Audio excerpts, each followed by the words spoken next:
Hello everyone. So mabilis na discussion lang to about the Mendenhall and Cziczek method or deciles of ungrouped data. Last meeting we talked about the linear interpolation of deciles. Now we will move on to the Mendenhall and Cziczek method. Madali lang to, diba? Decile is divided into 10 equal parts, but we only have a total of 9 division. We have the first decile, second, third, fourth, fifth, sixth, seventh, eighth, and 9. If yung hinahanap natin is from decile 1, decile 2, decile 3, and 4, from decile 1 to 4, if yan po yung hinahanap natin, yung sagot natin is 3.4. Round up po tayo. Ibig sabihin, kung yung sagot dyan is 3.4, magiging 4. If yung sagot natin, for example, hinahanap natin is D sub 4, yung naging sagot natin is 4.3, magiging 5. Okay? So, for example, yung D sub 1 natin, ito, D sub 1, na-substitute na natin sa ating formula, then yung naging sagot natin is 3.2, magiging 4 lang po siya. If yung decimal 3 natin is 3.7, magiging 4 lang din. Round up po siya. From decimal 1 to 4, take note. If pinahanap natin is decimal 6, 7, 8, and 9, kung dito sa isa is round up, dito naman is round down. Okay? If yung D sub 7 natin, or our 7th decimal is equal to 7.3, round down po yan. Magiging 7 lang. Okay? Kahit pa 7.9 pa yan, magiging 7 lang. If our decimal 8 is 7.8, 7 lang. If our decimal 9 is 3.2, magiging 3 lang po siya. Round down. Dito sa isa, round up. Kung 3.2, kahit 3.1 lang yan, magiging 4. 3.7, magiging 4. 7.3, magiging 7 lang. Aalisin lang po yung decimal. 7.8, magiging 7 lang din. Okay? Let's have an example.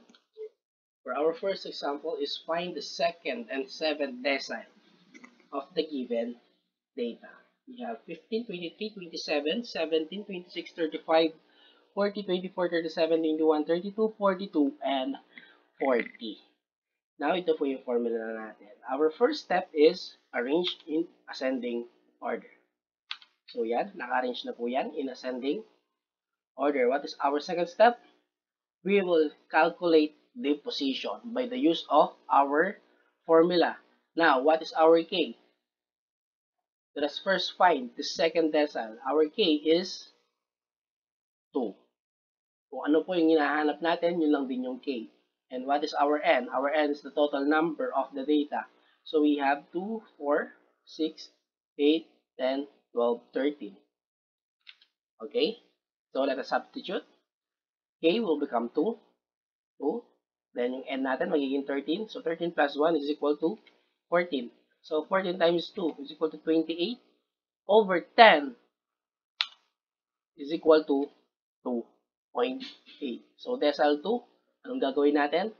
Round up. So 2.8 will become 3. So therefore, our second decimal is equal to third position of the data. So let's count. 1, 2, 3. Therefore, our second decimal is equal to 17. Intindihan? Now, let us find for decimal 7. So our K now is, if we are finding the 7th decimal, what is our K? 7. Then yung N natin is 13 pa din yan. So substitute. K will become 7. 7. Yung N natin, 13. So 13 plus 1 is equal to 14. 14 times 7 is equal to 98. Then 98 over 10 is equal to 9.8. So, decimal 7. Ano kasing gagawin natin dyan? round down. So from decile 6 to decile 9, or from the 6 decile up to 9th decile, round down lang po tayo. Okay, 9.8 will become 9 position. Alisin lang po natin yung decimal. So, therefore, let us count. 9, 1, 2, 3, 4, 5, 6, 7, 8, 9. Therefore, our 9th position, decimal 7, is equal to 30. Right here. Let's count again. 1, 2, 3, 4, 5, 6, 7, 8, 9. Our 7th decile is equal to 32. Intindihan?